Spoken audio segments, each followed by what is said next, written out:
मुझे समझ नहीं आ रहा कि कहां से शुरू करूं।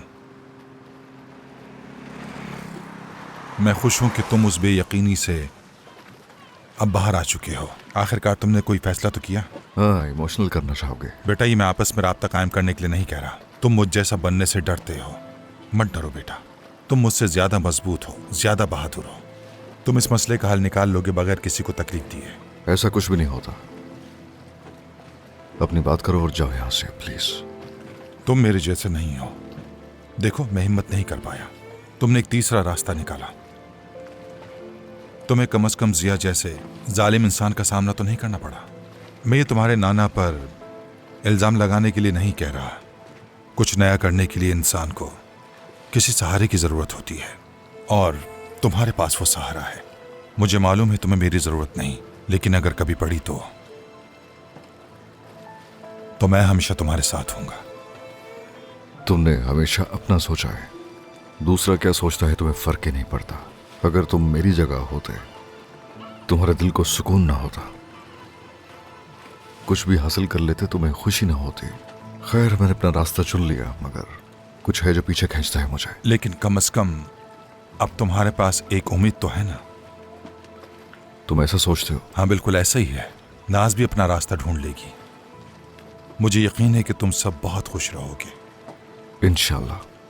माहिर, मुझे अपनी जिंदगी से मत निकालना। चाहे जमील का हो, बाबा का हो, जो चाहे का हो, बस अपनी जिंदगी में शामिल रखना मुझे।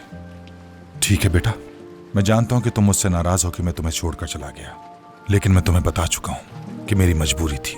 देखो, हमने बातचीत शुरू कर दी है, एक दूसरे को समझने भी लगे हैं। जैसे जैसे तुम मुझे जानोगे, तुम्हारी नफरत खत्म हो जाएगी। शायद पॉसिबिलिटी है।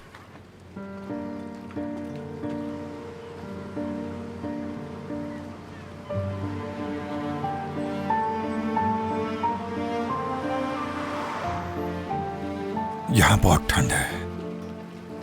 ख्याल रखिएगा। खुश रहो बेटा।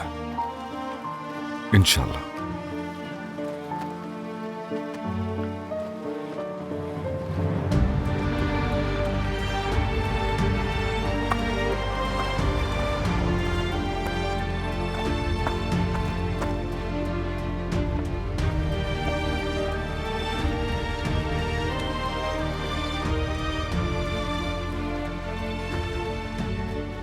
आज इतने ठंडे हो रहे हैं, ठीक तो हो? तुम्हें देखकर ही सुकून आ गया। अब हम क्या करेंगे?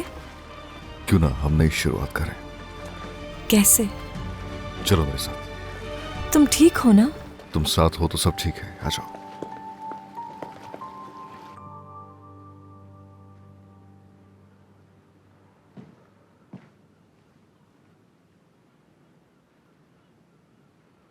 मैंने उन्हें ढूंढ लिया है।